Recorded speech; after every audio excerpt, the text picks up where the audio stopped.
I will now just give the word to Mari Norbakk from the Christian Michelsen Institute, senior researcher and anthropologist from the Christian Michelsen Institute, who will moderate the next panel. Thank you. I think I'll use this. Good afternoon, everyone. Thank you, Siri. I'm happy to see that you are introducing the next meal event as we are just finishing the lunch, very much to my liking.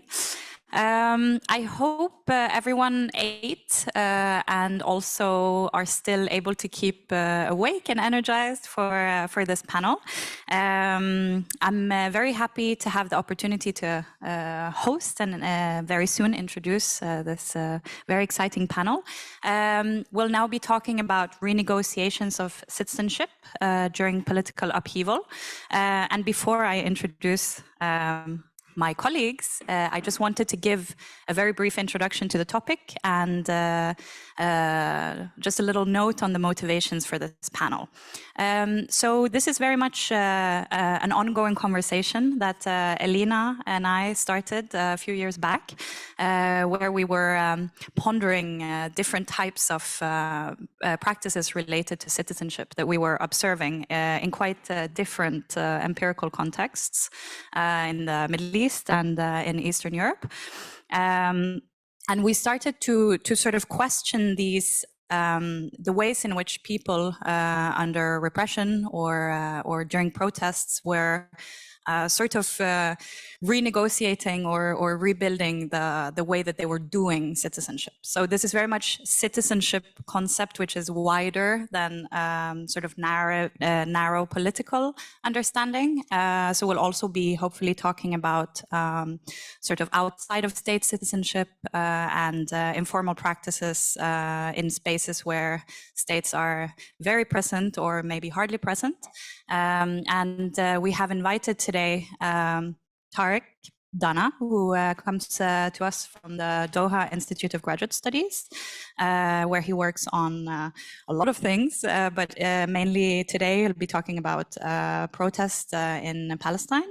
And then we also have Nelly Bekus, who's with us from Exeter University, who I've seen reviews of her book online, which is supposed to be the definitive book on Belarusian identity. So she will be also talking to us today about protest culture and citizenship in Belarus, but also works on Kazakhstan.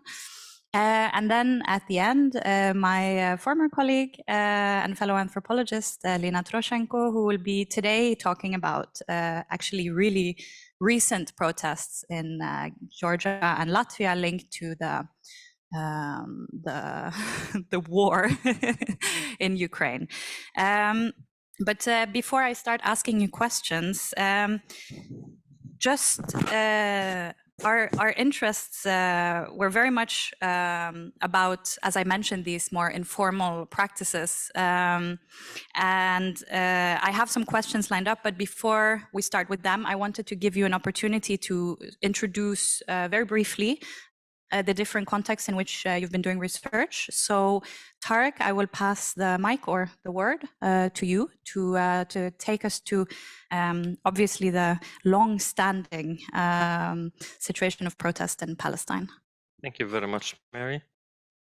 It's a pleasure to be here and to be engaged in such a constructive conversation. So my research in the past few years has been focusing on exploring and deconstructing the subtle mechanism of control that tend to polarize, demobilize, and depoliticize protests, uprisings, especially in the context of anti-colonialism. This is why my focus is on Palestine, but generally on the Middle East. And when it comes to Palestine, we're talking about very peculiar case study here, because due to the fact that it's the only active colonial question of our time today. So here we have a lot of unique features when it comes to analyzing, for example, the concept of citizenship, which is for some might be irrelevant to that situation. I will show more, but just a brief historical background when it comes to mobilization and protest. So the Palestinian historical experience immobilization throughout the past century suggests that the Palestinians used to be the most active and dynamic population engaged politically in the Middle East region. And the occupied Palestinian territory served as a staging ground for the promotion and consolidation of mass-based protests and movements. But things have changed in the past 30 years or so, especially since the signing of the Oslo Accords between the State of Israel and the PLO, Palestine Liberation Organization. So my intervention will be focusing on these dynamics in Palestine. Briefly, there are three features here that I would like to emphasize in order to understand why I call it peculiar context. First is the fact that the Palestinians have been subject for many decades to a combination of military occupation, settler colonialism, and institutionalized discrimination, or now many people call it apartheid. Therefore, this context is characterized by the persistence of structural violence, institutionalized discrimination, deprivation of basic human rights, denial of national identity, and a kind of permanent status of statelessness. So, let alone citizenship here. As such, the priorities of protests, the demands usually seek to achieve liberation, self-determination, and the end of military occupation. Second, and this takes us to the second condition, which is reflected in the historic absence of Palestinian state. This absence prevented the emergence of meaningful state-society interaction and alienated demands for citizenship and democracy. And although today there exists an authority, a kind of authority called the Palestinian Authority that was established following the signing of the Oslo Accords, it has been transformed into what I call a mechanism of control and service to facilitate the Israeli indirect colonial rule. So the Palestinian Authority is completely reliant and dependent on Israeli demands in addition to the conditionalities imposed by international donors. And third is the spatial and demographic fragmentation of the Palestinians themselves. So we're talking about different communities who are subject to different regulations, laws, political system, socioeconomic conditions, and so on. And due to all of this, I would say the conditions we are discussing are uncommon. They don't share similarities with either democratic system or authoritarian context. Thank you so much, Tariq. I'm taking notes because this is really interesting. I want to pass the word to you, Nelly, to give us an introduction of your research context. Yeah, okay, thank you very much. And also I just want to express my pleasure to be here, and thank you for inviting me to be part of this conversation.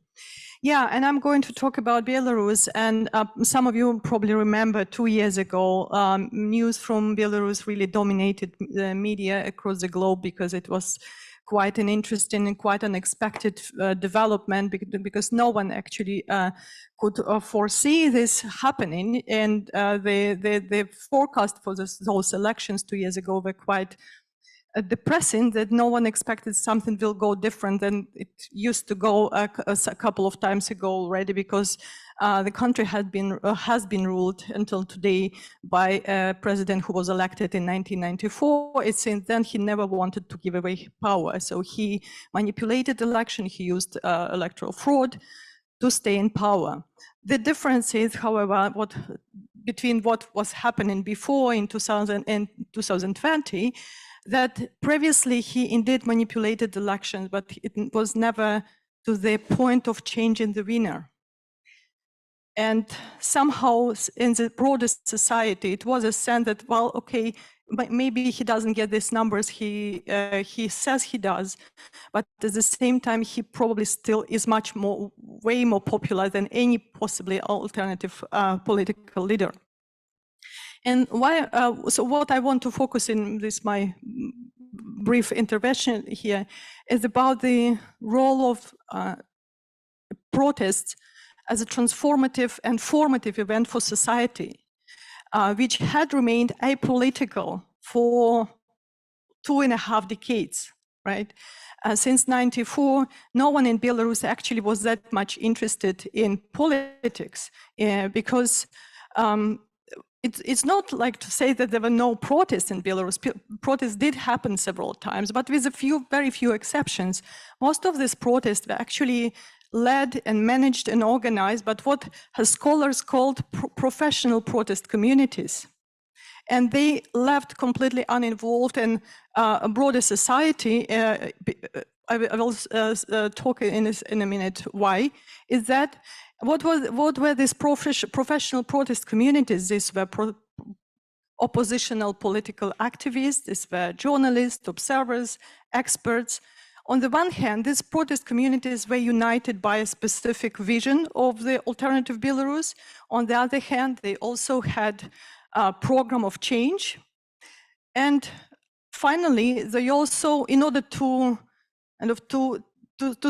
sustain their existence, they had to rely on the international flow of capital, expertise, and technology.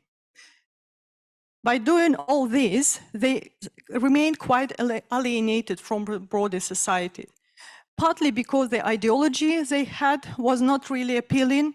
And here we could go into this context of what is national ideology or political ideology. But what was really fascinating in 2020, that political opposition, the old so-called, it came to be known as old political opposition. It was largely uninvolved. I mean, obviously these people were on the street, but they were not those who were leading the protests. So this was quite interesting, that this rapid mobilization came not because of a rapid political appeal of specific political idea or vision for change, but rather it was a challenge for the very idea of hegemony by fraud.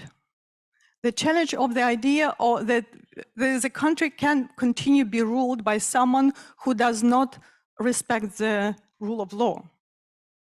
And obviously the second point, what came immediately after that, the use of political violence, and rather than kind of fearing of society, the violent, brutal police crackdown on peaceful protesters instigated an even broader wave of protest and social mobilization in society. But as I said, it was really very much idea of standing and facing and challenging this rule by force and rule by fraud. So it was quite interesting that no one actually even discussed the whole idea of what is a positive program of change. No one discussed what we are going for. The idea was we just don't want to be ruled the way we have been ruled. And so this was, in a way, many people who came to the street had this very high political moral ground, because what they opposed was too obvious even to contest. But obviously it would be overestimation to say that this kind of had long-lasting consequences, because we know that ultimately the protests were suppressed. And the second moment which I wanted to mention here, and why these protests were different, it was also about the lack of this political centrality, political central authority which would manage this protest. And this is why this protest really equipped society with a new experience of horizontal solidarity networks. There have been later discussions about emotional communities, especially after the experience of police violence and having gone through detention and etc., torture. But at the same time, these were local, very much localized initiatives which were brought together during the protest. Also, I wanted to mention here that in Belarus, protests were organized as marches. And scholars who study protests, they know that marches are very different from political rallies, for example, where people come together and listen for political leaders. Marches, the longest actually distance people covered was around 10 kilometers. And as you imagine, people just not walk towards specific destination. They just walk to show their challenge, their protest intention. But all along the way, they get to know each other. They show themselves to bystanders, and many of them probably join the protest on the way. So it's really very different kind of mechanics of engagement and participation in the protest, because people kind of experience something. And certainly this very experience of being part of this protest became really a transformative event for Belarus, even though these days in media scholarship, more and more you can read about Belarus as a kind of in the context of, and when the protests are seen through the lens of their failure. They failed to achieve what they were meant to achieve, to the regime change, and they also kind of in a way facilitated the consolidation of power of Lukashenko, who later, as we know, also became a war enabler for Russian invasion in Ukraine, because he did a lot of things in order to kind of to involve Belarus in being part of this development. While at the same time, the repression and violence after the protests made sure that society is at the moment simply disabled. It's not capable to organize in order to defend and to kind of to protect country from being part of the military invasion. So I think just my major point, I think really we have to remember about protests as a really transformative experience, which also changes, becomes a venue for, first of all, it's also a way or a way of political or means of political communication, but also a venue where people come together to renegotiate their engagement, not only with each other, but also with the state authorities. Yeah, and I stop here. Thank you so much, Nelly, for this really, really engaging introduction. I will pass the word to you now, Elina, to tell us more about what's going on in Latvia and Georgia. Thank you.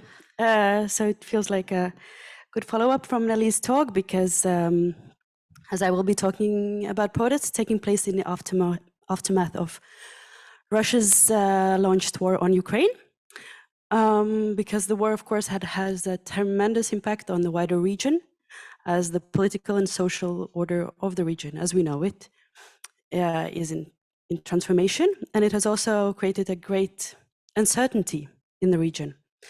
And political protests are taking place in many countries neighboring Russia and Ukraine.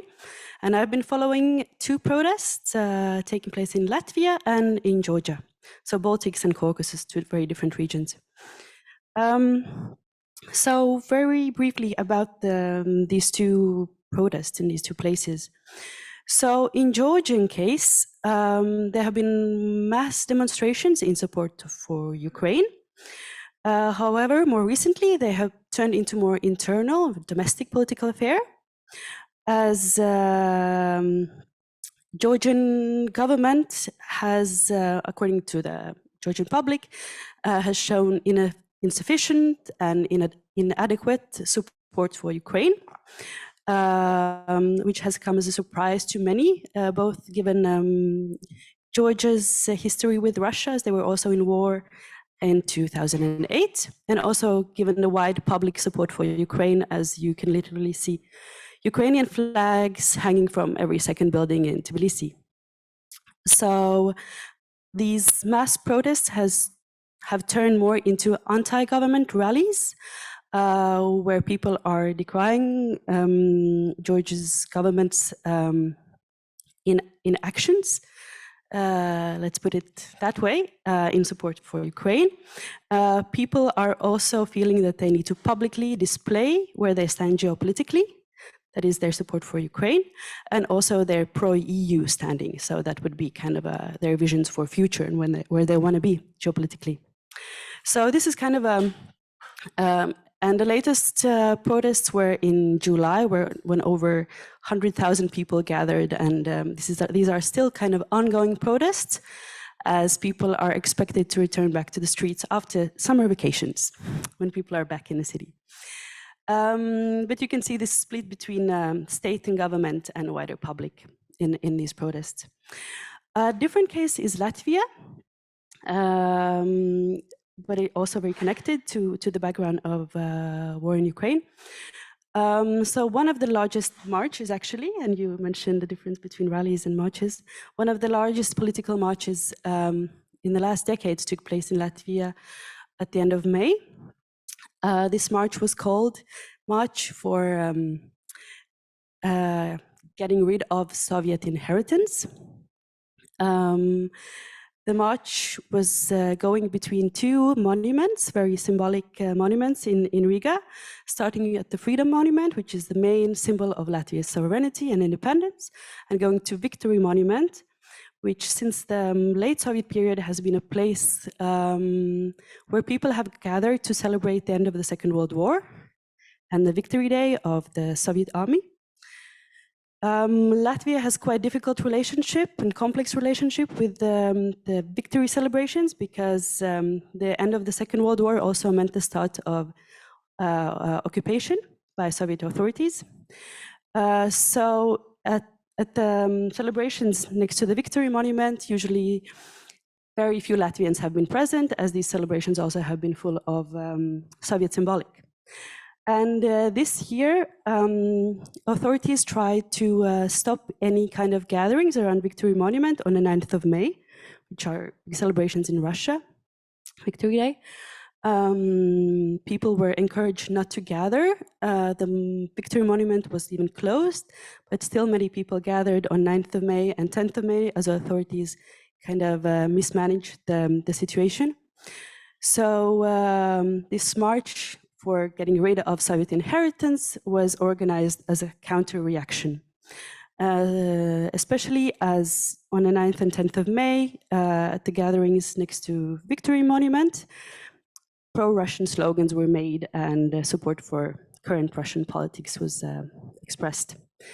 So you can see this very kind of split in society among different segments of society in these marches. But going back to both cases, I just wanted to say that they both are very different, but they still can see a lot of similarities between them because both are touching upon questions of loyalty. Who is loyal to whom? Different actors of the society and member groups of society. You also have questions about what is morally correct behavior and standpoints for the citizens of each country. You can also see how the relationship between past, present, and future are negotiated. It is also a lot about the future visions of each country. Yeah, and so you can see a lot of kind of common topics being addressed in these different kind of types of rallies and marches. So, and in general, you can see at these uncertain times, people are getting much more politically engaged and active and on a completely different scale than before in the region. So I think I'll just stop there and pass word to you, Mari. Thank you so much, and thank you all of you for giving these brief but also incredibly rich introductions to diverse contexts. But I still do believe that there are things to be discussed across. And I wanted to start with a question that I'll give to you first, Elina, but I would love to hear also Nelly and Tariq's takes.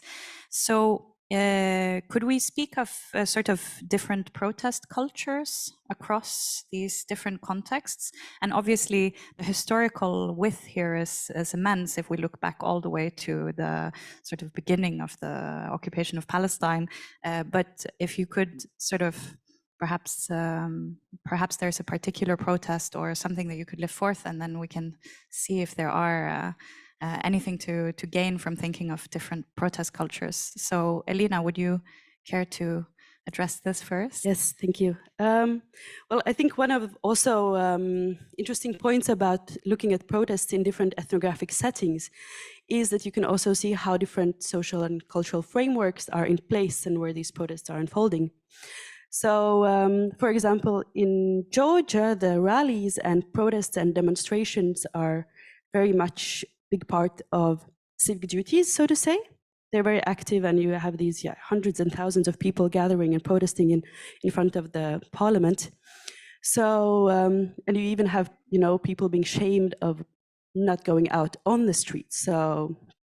So you have a completely different protest culture there in comparison to Latvia, where we do marches and we sing.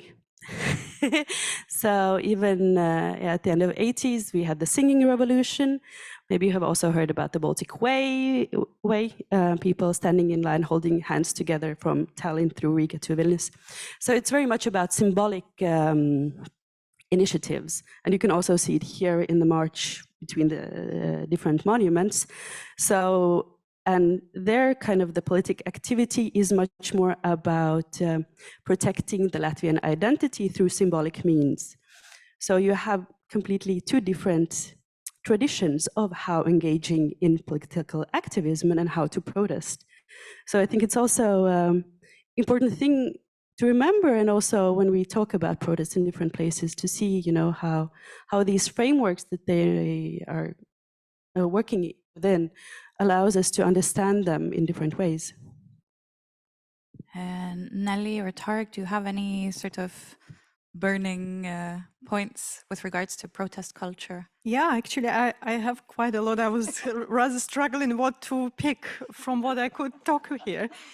Because I think probably also because protest in 2020 became such an unexpected kind of adventure for Belarusian people who came to streets. So it also became a space for performing being Belarusian on the street. And there were so many different ways. Some of them are very controversial as today. For example, one of the things that protests were to be peaceful. And this was repeated again and again, that we Belarusians are for peaceful protests. They are not able to exercise any violence. There was no way to oppose to police violence, for example, if there's anything doing against.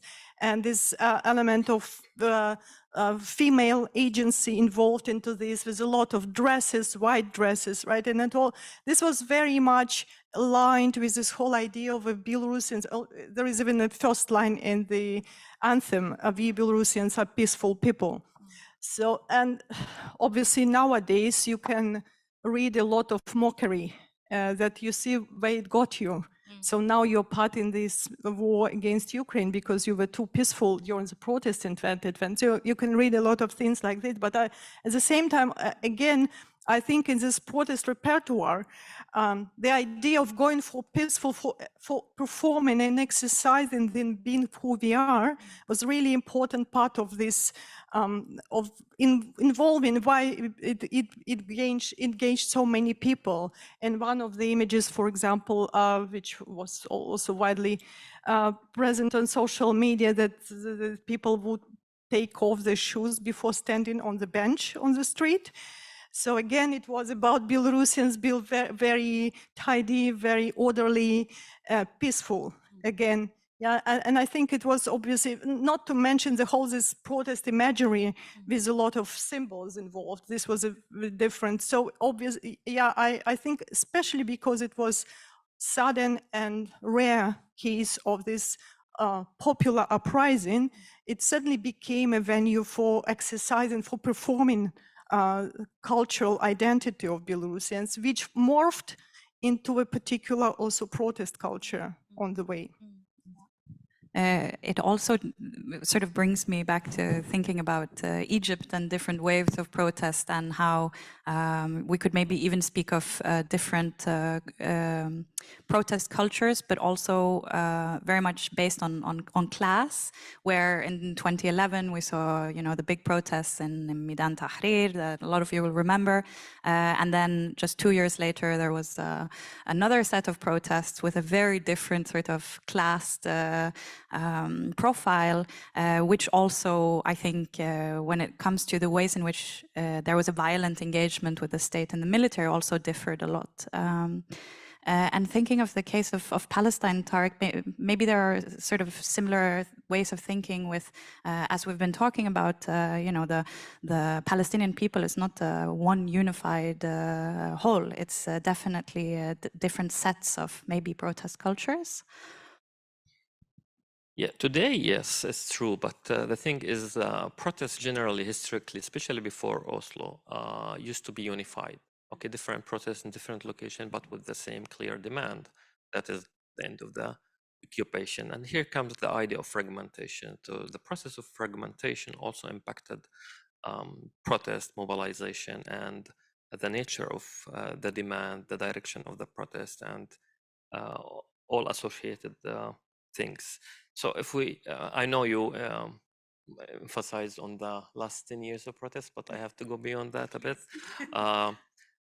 Well, especially in the 1970s and 80s, the Palestinians in the West Bank and Gaza managed to organize themselves in myriad mass-based organization, movements, and so on, working in various sectors, women movements, students, health, education, children, and so on. And all this happened in the absence of a state. And here posed a dilemma, a theoretical dilemma when it comes to civil society, because usually in the literature on civil society, civil society cannot evolve or develop in the absence of the state. Actually, civil society exists via the state, to challenge the state. But what happened in Palestine is that civil society emerged because of the absence of the state.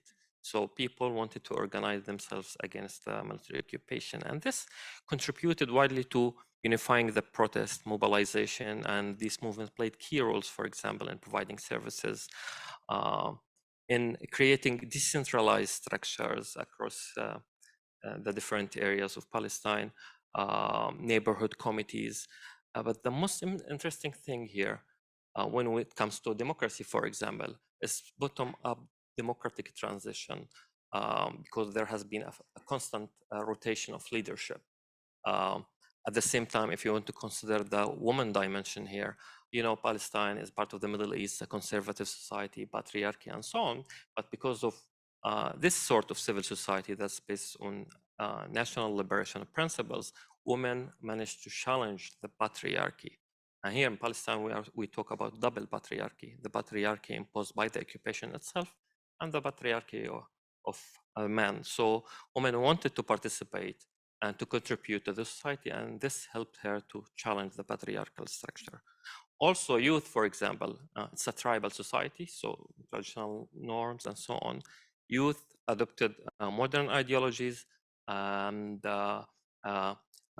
engaged in modern organization, and as such, they challenged also the hierarchy, the traditional hierarchy of the tribe or traditional family. But unfortunately, things has changed since 1994, because Palestine became at the forefront of internationally sponsored processes of state building, democracy promotion, and all these, you know, kind of activities that are irrelevant to this context. Usually, you know, these activities are sponsored or promoted in post-conflict setting. The misconception here is to consider the Palestinian context as a post-conflict. It is not. It's an ongoing colonization. What happened is all these structures and mass-based civil society began to receive international fund from donors, especially Western donors, with many conditionalities. Conditionalities associated with the Oslo terms, political conditionalities, financial conditionalities, ideological conditionalities when it comes to neoliberalism, for example. So there has been a structural transformation of these organizations, or what I call NGOization of Palestinian civil society. So these structures became elitist.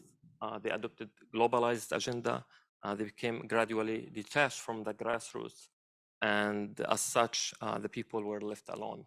And this may answer the question why protests in Palestine today are fragmented, because they are left without you know, structures and organizations. So most of the protests are spontaneous rather than organized ones. Thank you, all of you. I want to sort of turn the focus more to the citizenship concept. And I was wondering if maybe we could start with you, Nelly, and think a little bit about if there have been any observable ways of sort of renegotiations of citizenship or the concept of citizenship, or the utility of citizenship, either bottom up or also top down.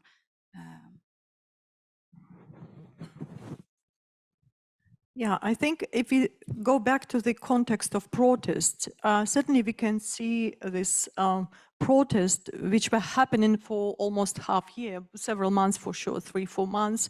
Every weekend, people would, hundreds of thousands of people would come on the streets as they were changing places. They were also organized locally, not only in capital city. And certainly I think that what people were driven by is this sudden realization that we are responsible for what is happening in the country. So it was this recognition of the state of the state of affair in the country is our fate. Yeah, well, this was true in a way as well, because after the protest failed, hundreds of thousands of people left. So emigrated to a variety of the Eastern Europe, to post-Soviet countries, to many places.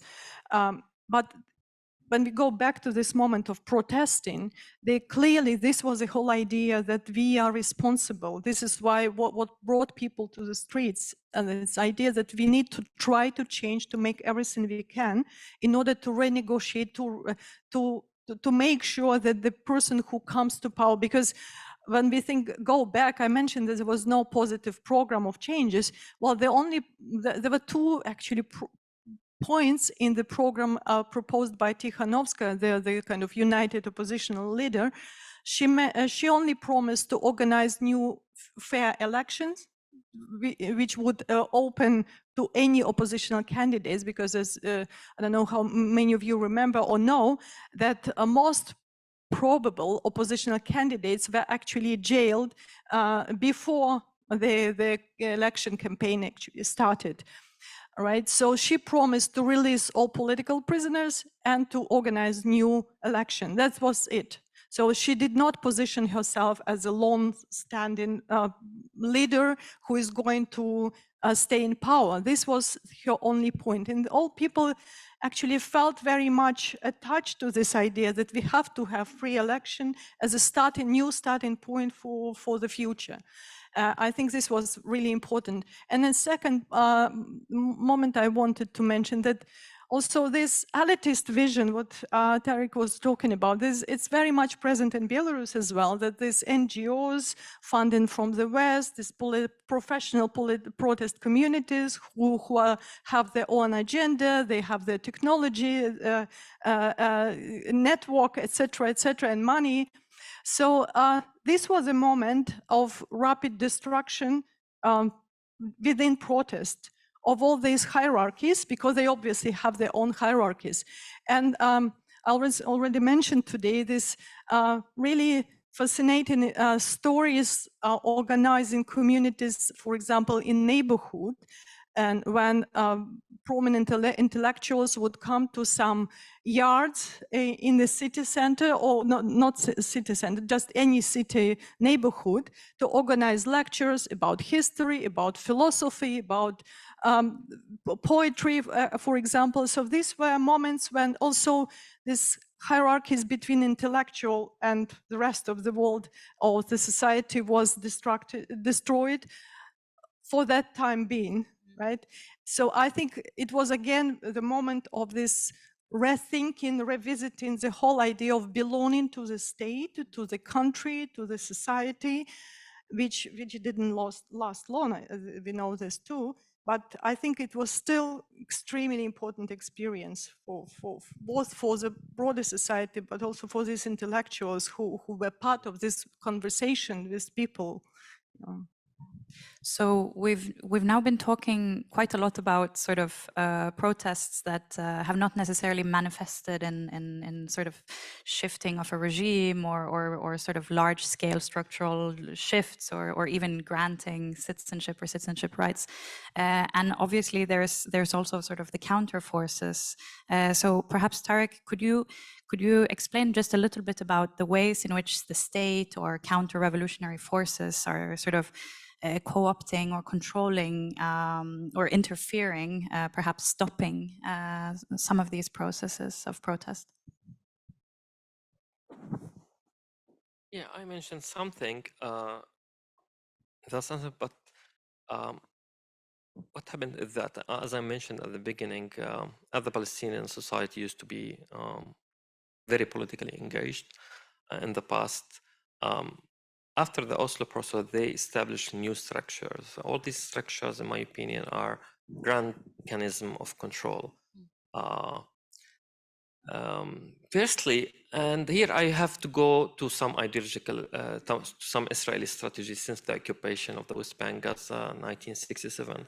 You know, Israel is based on the Zionist ideology that wants, you know, a land exclusive to Jews only. It's a very exclusionary ideology that only want to establish Jewish state. And this also is based on a law that was issued 2 years ago that Israel is a Jewish state only, which means that when they found big number of Palestinians in the West Bank and Gaza, and they couldn't repeat the 1948 scenario when they conducted massive ethnic cleansing operations against the Palestinians, they thought to create separation between the land and the people. So the land should be colonized to build Jewish-only settlements, while the Palestinians can be besieged in their areas. Something quite similar to the apartheid system in South Africa. But how to manage this population? They wanted to import the classical colonial logic of indirect colonial rule, where you can have self-governance by the natives, but the colonial power can then operate the way that it wants. In 1994, I think they applied this logic, but in a very sophisticated manner, especially because they recruited major segment of the Palestinian national movement to serve this objective. So what is the Palestinian Authority? They call it state building, okay. But what is state building in this regard? It is actually much investment in security. Like 35%, around from 30 to 35% of the BE budget is dedicated to security. You have around 8 security apparatus. All are professional in suppression and internal policing. So yeah, through this kind of mechanism, they managed to control or to create a sort of population management. When it comes to investment in education, social services, health, and so on, is much less. A productive sector, agriculture, for example, which should be a vital area of productivity in Palestine, less than 1% of the budget. So it's obvious, it's very systematic. It's all about security. You know, we hear this discourse by the Europeans, Americans, based on the two-state solution, but eventually what's clear to me is that they want stability, to impose political stability on the ground, meaning that we need to have, you know, a calm situation while disregarding the colonial dynamic on the ground, because Israel never stopped building settlements and confiscating lands and so on. But the Palestinians should stay quiet, and the best way is to employ security here in terms of. Thank you, all of you. I'm very happy that I know that we will be continuing this conversation, but I will now open the floor if there are any of our audience members or colleagues who want to pose any questions or who have points that they want to make to the panelists. I think the people who ask questions have to come here. Is there a microphone that should be used? Yeah. Yeah, yeah. While we wait for people to decide, okay, we have people coming. No, please, please, please. Welcome.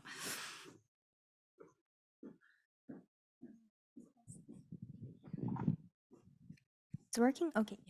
Hi, my name is Cecilia. I'm from Brazil. Thanks a lot about for your presentation and all the thoughts that you shared with us. I have actually 2 questions. One, I would like to hear a little bit more about like the role of the internet and to create a public sphere that is online, and the risks and the potentials of the use of internet in this kind of mobilization, social mobilization and protests. And the second one, has something to do with Brazilian experience regarding protests. We in 2013 we had like some journeys in Brazil, and at that point we thought, oh, it's something good. People are at the streets. It was like something like the Arab Spring, and everyone was really excited about it, and people were asking and demanding changes in education and also fighting against corruption. And it ended up really badly. We had like the impeachment of Dilma Rousseff, and 2 years after that we had also the elections of Bolsonaro. And corruption has never been more a problem in Brazil than it's now. And how can we actually negotiate or renegotiate citizenship when we have such a difference of power? Because the government at that point, actually the vice president, Temer, who became the next president, like they used this mobilization and these the arguments that were that were at the table at that moment to like have a shift in all that was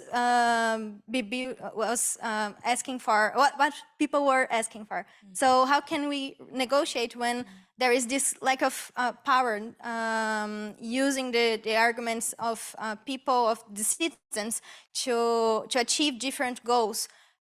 That's it. Thank you. Thank you so much. Is anyone feeling the urge to jump on this topic?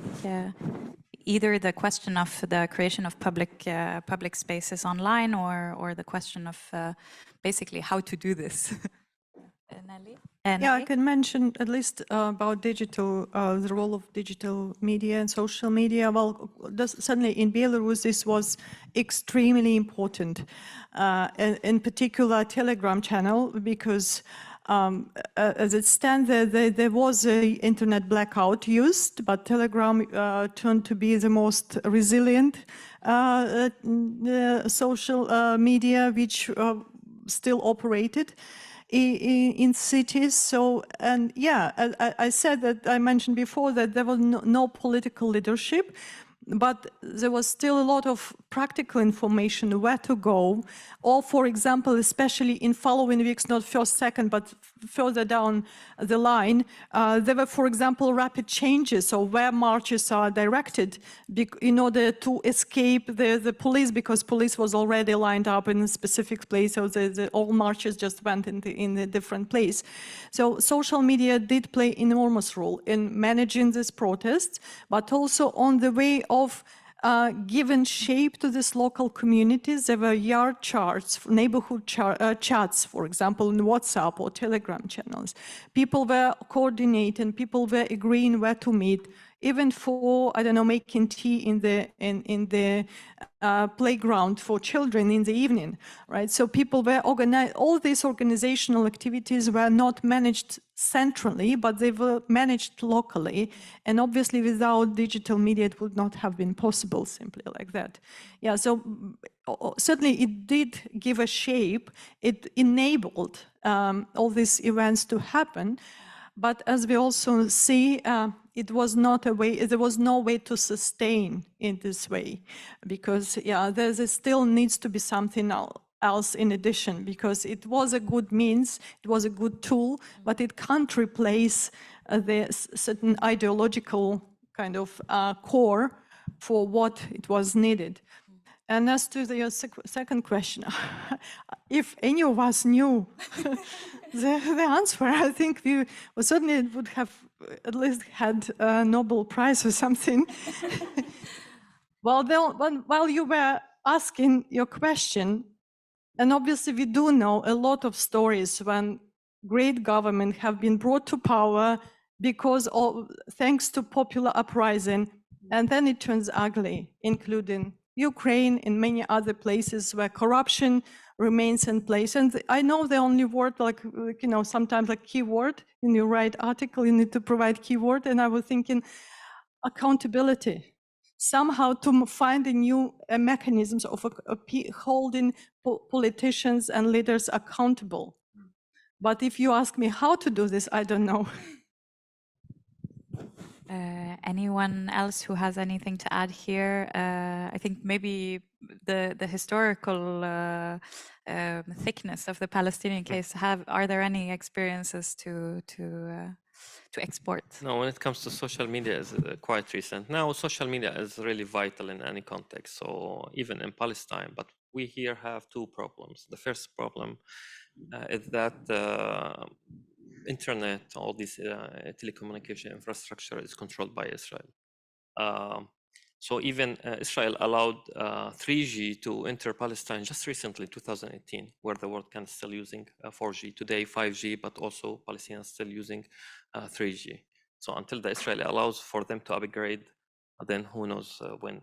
The second problem is that Palestinian content on social media is heavily censored, especially by Facebook. So Palestinians use Facebook, and Facebook censor these contexts, ban many pages, close down many activist activity there. And this is very noticeable to the extent that many human rights organizations also criticized Facebook policy when it comes to dealing with Palestinian content. But quite recently now, some Palestinians are using Telegram. They're finding it's more free, and but still, I mean, the majority of the people, especially youth, are using Facebook. So generally speaking, yes, social media is still playing this important role, not only in mobilizing protests, but also exposing Israeli violation and crimes, Israeli and Palestinian authorities violation and crimes against the people. I even also wanted to add it in the sense of sort of lingering traces of protest, also in the case of Egypt, where, you know, we are now seeing more repressive state than prior to the uprisings in 2011. I think maybe one of the observable lingering traces of what was termed a revolution is maybe in the way that online spaces are being used, and also that some of those conversations that you can no longer have in physical public spaces are being had, but increasingly in closed forums online. Yeah. Elina, do you have anything to add to these? Yes, I just wanted to add briefly, but I think we also had one more question. One more question. Would you rather take another question, or do you want to? Maybe I can just shortly comment. Yes. Well, and then we can have our other question asker come forward. So just on the social media, I think we have seen how social media is playing a role not only in managing protests, but also in sparking them. For example, in case of Latvia, there were a lot of pictures in social media of people gathering at the Victory Museum with Russian flags. And this kind of sparked also the march against the Soviet inheritance. So maybe there's uncertainty how many Russian flags there were, you know, and how big that protest actually was, but it definitely played a role, these images in social media, in sparking another demonstration or march. And on the protests and renegotiating citizenship, I think we have seen so many examples where protests, bottom-up protests, are hijacked by other movements, or how political opposition parties are trying to make a gain on mass protests. And you can also see it now in Georgia, the anti-government rallies where the oppositional politicians, you know, are taking more and more space and kind of discrediting what these protests were initially about. So it's yeah. Thank you. Please.